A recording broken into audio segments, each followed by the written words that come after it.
I think even though I'm one that needs to know the truth, I can deal with things in time if I know the truth. Lying to me is like the worst thing you can do. So it took me a while to process that I had been lied to my entire life. Yeah. And that was a big low for me.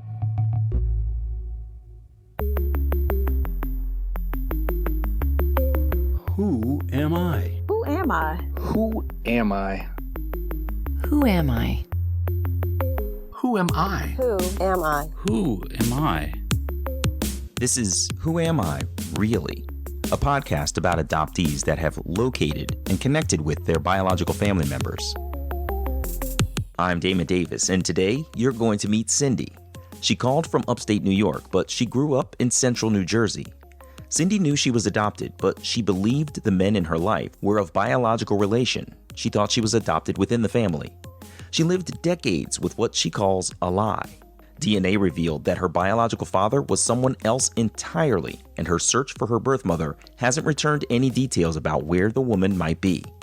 She has developed 2 amazing relationships, but her 10 half-siblings want nothing to do with her. This is Cindy's journey. Cindy was born in West Virginia, where she was adopted at the age of 3. Her parents were deemed unfit, and she was removed from their home for child neglect. Cindy was adopted by her father's brother. All my life, I believed I stayed within at least my birth father's family.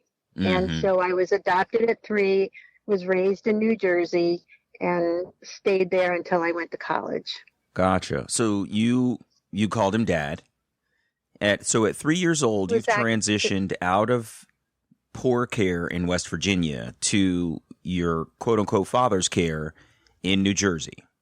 Right. So I was adopted by my aunt and uncle. Gotcha. But you didn't know that. I did at 5. New Jersey laws require that a child be told they're adopted before they enter kindergarten. Oh, that's really interesting. I've never heard of a law that requires that knowledge be given to a child before. That's fascinating. Have you heard of other states say that? I have not. And I don't know if it's still the case, but back then they were required to let me know that I was adopted, and they gave me the full story. So I knew I was being raised by my aunt and uncle, and I knew that my birth father was now my uncle, as crazy as that sounds. Cindy said she doesn't really remember a big dramatic transplantation when she was 3. She had a good relationship with her uncle, now her dad. My adopted mother, I think, resented me. I think she felt forced that she had to take me. But my adopted father welcomed me with open arms, and I never felt anything but like he was my father. Despite one parent being resentful while the other was supportive, Cindy feels like her childhood was pretty typical. She was rebellious toward her stepmother, and she used to hear a lot of that classic threat. Wait till your father gets home and how much trouble you're going to be in. You know, and I think she got pleasure out of that, actually, which was kind of weird. Cindy feels like the woman loved her the best that she could, given the circumstances, and in the face of some undiagnosed mental health issues. But her dad was great. When Cindy was 13, her parents adopted 2 siblings, brother and sister. They were 11 and 7 years old. And that was very difficult. I resented them bringing other people into the family at that point. Yeah, I'll bet. So you were the only up until you were 13? Yes. Gotcha. And then they brought in an 11 and a 7-year-old. Correct. And how did things change for you? I obviously went from being the only and very spoiled to having to share. And I think the hard thing for myself, and I'm not making excuses, was they were already like people. It wasn't like a baby coming into the house and you learn to grow with that. They were already, little people and had their own issues and their own things. And I kind of resented that, I guess. Yeah, it can be a very different dynamic. It's not like having a baby that you can sort of watch grow, sort of mold with the nurture part of the equation. Yeah, and at 13, that would be challenging. Yeah, I didn't like it much. Did you get along with them at all? What was your interaction? Because they're siblings, so they know they're related to each other. And as you said, they're young people, so they know they're not related to you. How did you all get along? Okay. I definitely never developed a brother-sister relationship with them. I was a young teenager and interested in myself and really didn't develop a relationship with them other than what I had to, but certainly not a brother-sister, sister-sister relationship at all. Something else happened when Cindy was a teenager that was significant, but it just didn't register for her at the time. I can remember asking my adopted father, we were sitting in the living room, and the reason this will be important is because of where it takes me now. But I remember saying, oh, when I get married, who's going to walk me down the aisle, you or my actual birth father? And I remember him getting very angry and saying, he is not your birth father. Ben is your birth father. And that will be significant as we move forward. Interesting. So as I have, as I'm older and I'm having children, I want to know, and I remembered him saying this about the Ben, but I kind of put it out of my mind. It was, he was angry. I thought he was upset because I asked. And was who Ben would walk me down the aisle. Was Ben a familiar name to you at all, or was it just totally out of the blue? Never heard of it. Okay. Totally out of the blue. Never heard of it. Didn't know anything about that name. And you're only 13, so you don't know enough to say, who the hell is that? Right. And never was it talked about again. That name never was mentioned again. When Cindy was 18, her adopted father passed away. In the aftermath, her adopted mother moved to Texas, took the other children with her, and Cindy went off to college in Massachusetts. Her siblings only had a few years with their dad before he got sick and died. When I asked about the bond between Cindy's mom, her aunt, and the other children, she said it was about the same. Her dad had wanted more children, and her mom was just forced into mothering them, although the resentment toward them didn't seem as strong. Cindy graduated college, got married, and started having children. With her first, the doctor's questions about her own mother's prenatal care and whether she had medical conditions that Cindy could have inherited or passed on to her kids were triggers for Cindy. With every child, the doctors are asking her questions that she can't answer, so it turned into a burning desire to know who this biological mother was. That was always very tough for me. Now who I believed was my biological father, when I would ask him questions of my birth mother, it would be, I don't know. Supposedly he didn't remember her maiden name. And I'm like, you were married to her for a few years. How could you, but it was kind of like that entire family, just wiped her off the map. Like there was no pictures, nothing about her. I knew absolutely nothing. In 2014, Cindy's husband bought her a 23andMe DNA testing kit for her birthday. As excited as I was, I let it sit for 3 years. One day at work, when Cindy was 58 years old, the secretaries, who knew she was adopted, encouraged her to submit her sample. They cajoled her to bring the test kit into work, and they would help her. That's when life really turned for me. So I took the 23andMe, and it came back with interesting information in that I had some relatives that didn't make sense to me. And as we started calling and talking, the only way it made sense was that I had a different father, a biological father. So we did Ancestry. So we then did Ancestry. And that's when it all kind of came together that Ben is my birth father. Wow.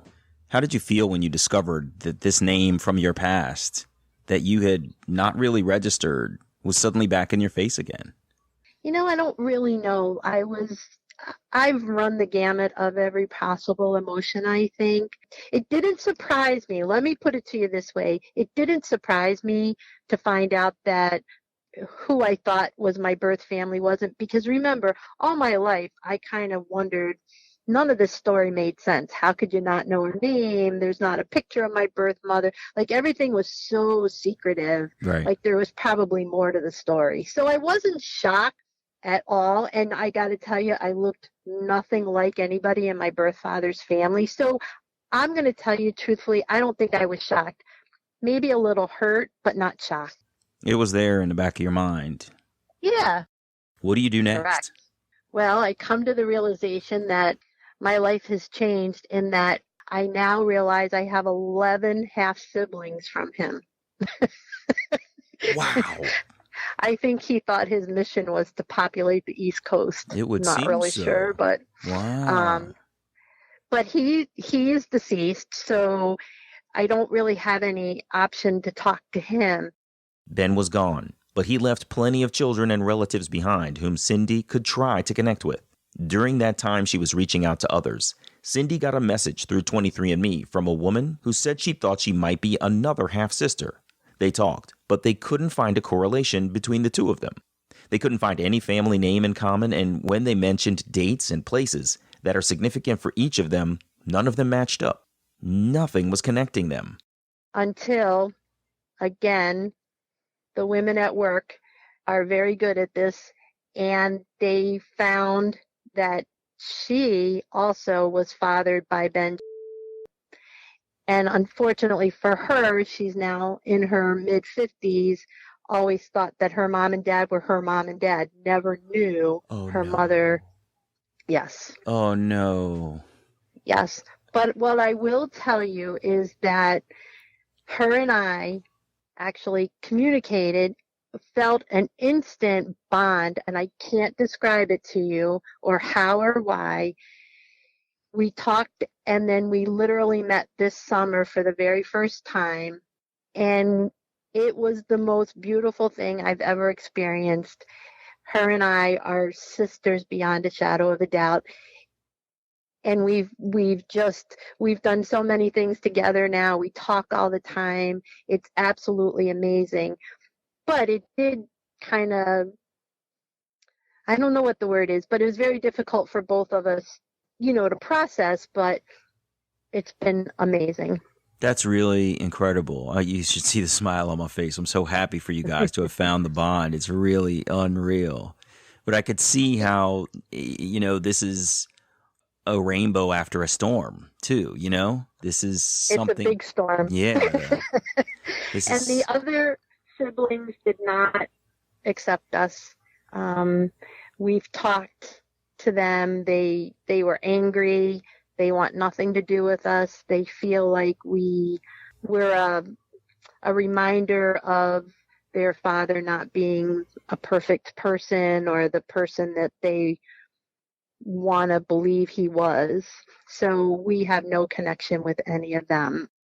I can't help thinking, I'm going to venture a guess, that they are not of the same mother. Is that true?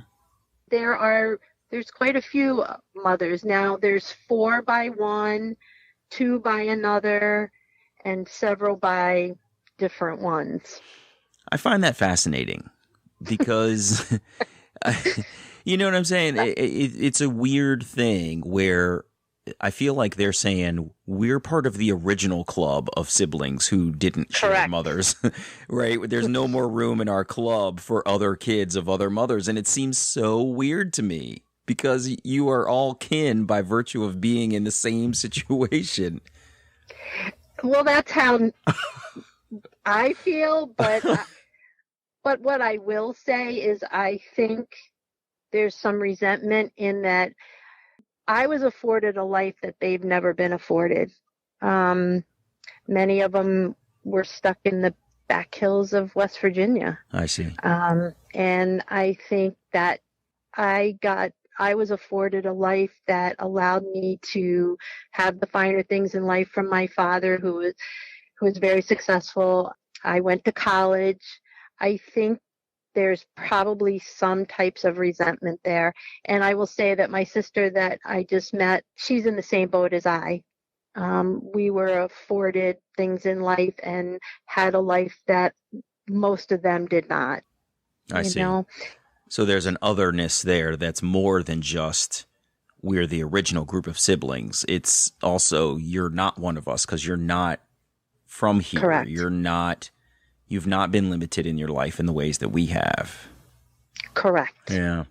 Cindy says that Ben's niece, her cousin, Neva, has been wonderful, welcoming them into the family, sharing history and relations that no one else was willing to open up about. As soon as Cindy met her sister Norma and cousin Neva, she got a breakthrough on ancestry that led her to her birth mother's brother, her uncle.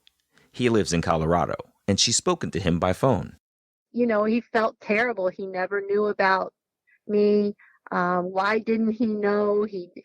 And what did I know about his sister, my mother? And I said, I don't. I've been looking, and we've stayed in touch ever since, and we're hoping to connect this spring or early summer, actually meet for Oh, the first time. that'll be really nice. Yeah. Let me ask you, he asked you what you knew about her, but what did he tell you about her? All he knew, they had a very terrible life as children. Their mother, my grandmother, was an alcoholic, not really much into mothering, which kind of explains to me why my mother would have not maybe been the best kind of mother. He left at 18 and joined the military, so he, like me, was able to escape some of the crazy and kind of was able to put his life together where she never did. I see. And so they would have lost touch when he went to the military. They did, and they touched base afterwards a little bit because he knew of her second marriage and he knew of her having this other child, who we believe is named Tammy Jean, born in 1964, but we don't know anything more than that. Cindy's uncle admitted that he hadn't been in touch with his sister since the 60s. We're as close as we can get. Nobody knows what's happened to her. They've not had any word from her since 1969. Oh, no. And we were able to get it opened up as a cold case with the police, and there's been no activity on her Social Security card either. So my best guess would be that she's no longer here. I don't know that for a fact, but she also had a child after me, so I have a half-sister who I think may be out there, but I don't know where or who yet. God, that's unbelievable. It is a crazy story, I will tell you. Yeah, it's really surreal. It is very surreal, and it's had some highs and lows that I just can't even describe. They've been very great highs, but there's been some very, very low lows. I can imagine. What were some of the lows for you? I think even though I'm one that needs to know the truth, I can deal with things in time if I know the truth. Lying to me is like the worst thing you can do. So it took me a while to process that I had been lied to my entire life. Yeah. And that was a big low for me. Some of the siblings not wanting to even talk to me or even hear my story was a low, because like you said earlier, I feel like we're kind of in the same boat. So for them to reject me was a little tough. And the journey to find my birth mother and nobody having any contact with this woman since 1969 just is hard for me to comprehend. Yeah, it kind of boggles the mind that Yes. There's no record of her departure from this earth, of her incarceration, that you've located so far. There's just she just vanished. But the thing that concerns me the most is what happened to my sister. Where might she be? Mm-hmm. Did she also fall prey to whatever happened to my mother? Or did she get adopted and her name is completely changed and she's out there somewhere? That one's a bit hard to swallow. Cindy was left wondering what could have happened to her younger sibling. We agreed that this is one of the challenges of adoption and attempts at reunion. You want to know answers, but sometimes you're left to guess what happened to people you've never met. Along those lines, Cindy expressed her anger about adoptees' lack of rights to learn our truths. I think for me, one of the other big lows, and maybe it's a anger more than a low, is that as an adoptee, we don't have any rights to know who we were. Right. my original birth certificate has been replaced by my adopted birth certificate. So when I was younger and wanted to find my birth mother, thinking I knew my birth father, but wanted to find her information, it wasn't available. Mm-hmm. And in New Jersey, adoption records are sealed, and you can only get them unsealed with a court order, and I have no grounds for one. But Really? now that I know... Why do you say you have no grounds for one? Because in New Jersey, it's not life or death. It has to be life or death, and I'm not in a life or death situation. I understand. And now that I know things about like my birth father's family, I know that the men have heart disease in that family, and I have 4 sons. So for me, that's huge to know, to be able to pass on to them. Mm-hmm. And I also learned that my birth father's family, many of them have carried the cystic fibrosis gene. Again, what if I didn't know it? Like, I just think it's so unfair when, you don't know things about who you are that could be life altering. Cindy has no information about her biological mother's whereabouts, and her paternal siblings don't want anything to do with her, save one amazing sister. I asked how Cindy's doing now in the face of it all. That hurts.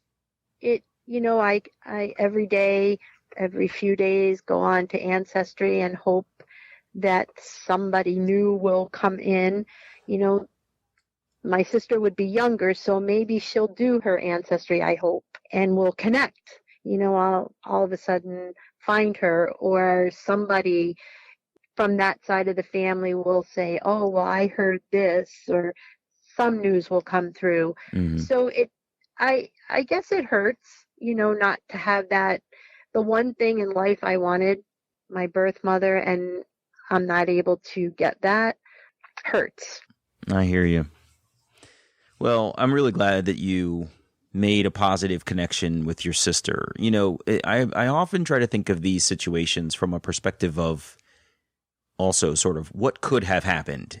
And in yours, I can't help thinking that there's an element of toxicity with the family in West Virginia that actually could have been a further negative. That if their initial reaction was a flat rejection, imagine if they had brought you in and started to at least seem to welcome you, and then turned around and either used you or sort of mentally abused you, or whatever the other things were that were sort of an extended pain that was ongoing in interacting with them. I mean, I hate to say it like thinking of a silver lining, but sometimes it's almost best not to be in touch with people, but I can understand why it's very hard and hurtful too.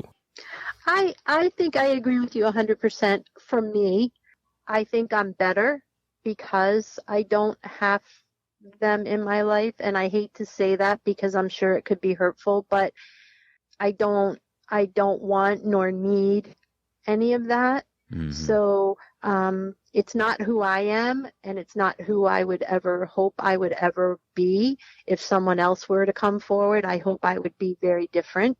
But the fact that they're not, that's something they have to deal with, and that's fine. Mm-hmm. I've gone all these years without them, and I'll go on without them.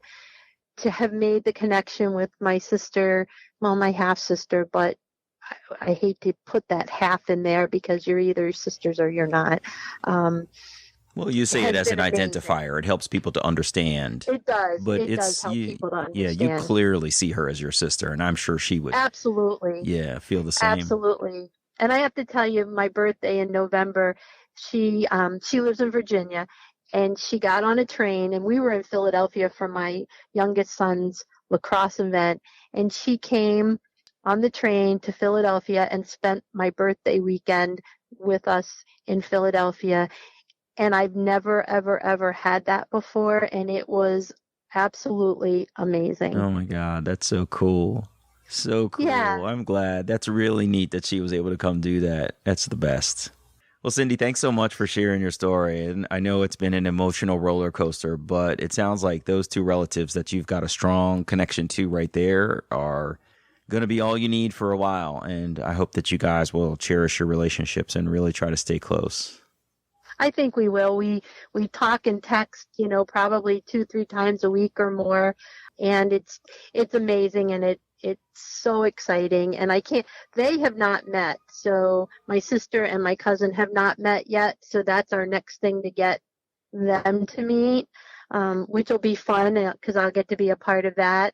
And then this summer, getting to meet my uncle from my mother's side, for me is just, to have a hug from someone that's connected to my mother, I think is going to mean everything in the world. Wow, that's so awesome. You got a big year ahead, Cindy. I wish you all the best, okay? Thank you. Take care. I'll talk to you later. Thanks for the call. Thank you. Bye-bye. Hey, it's me. Cindy spent her whole life thinking she was paternally related to the men in her life, only to learn that a man named Ben, whom she could never meet, was her birth father. She had a unique experience in that she wasn't a late discovery adoptee. She knew she was adopted. She had been allowed to believe a narrative that wasn't true. It has to be tough to live with so few details about her birth mother, who's been absent from the family since 1969, and to wonder where her younger sister ended up, and if she's okay. Thankfully, the connections she did make are healthy ones. Cindy told me that one of her sons is getting married in June, and she's super happy that Norma and Neva will be with her on this special day. Cindy will also meet her birth mother's brother, the man in Colorado, in August. In an email after our interview, Cindy said this: "I guess every story is not a happy reunion, but if you are willing to learn everything and expect nothing, you won't be completely devastated. To know Norma and I are innocent victims and not welcomed or wanted hurts, but we have each other now, and it's amazing." I'm Damon Davis, and I hope you'll find something in Cindy's journey that inspires you, validates your feelings about wanting to search, or motivates you to have the strength along your journey to learn, who am I, really? Next week is going to be my final show for the season. I'm going to do something special and turn it around and open up about myself. I hope you'll tune in. Oh, and one more thing. I just wanted to let you know that my own adoption memoir, Who Am I Really?, is now available on Amazon.com. I hope you'll add my story to your reading list. If you would like to share your adoption journey and your attempt to connect with your biological family, please visit whoamireallypodcast.com/share. You can choose to share your whole story, maintain some privacy about parts of your journey, or share completely anonymously. You can find the show at facebook.com/WAIReally or follow me on Twitter at WAIReally. And please, if you like the show, you can support me at patreon.com/WAIReally. You can subscribe to Who Am I Really on Apple Podcasts, Google Play, or wherever you get your podcasts. And while you're there, it would mean so much to me if you would take a moment to share a rating or leave a comment. Those ratings can help others to find the podcast too.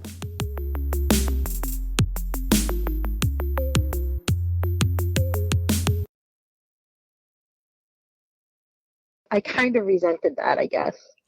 Yeah, it can be a very different dynamic. And this was an interesting thing that I experienced personally, where my own adoptees were 9 each when they came. So the girl came first when she was 9. 2 years later, her own brother came when he was 9 and she was 11. Oh, wow. So, they've already, as you've said, had their own life experiences, their own challenges, their ups and downs, and they're very cognizant of this transplantation of their life into yet another place. So it's not like having a baby that you can sort of watch grow, sort of mold with the nurture part of the equation. Yeah. And at 13, that would be challenging. Yeah, I didn't like it much.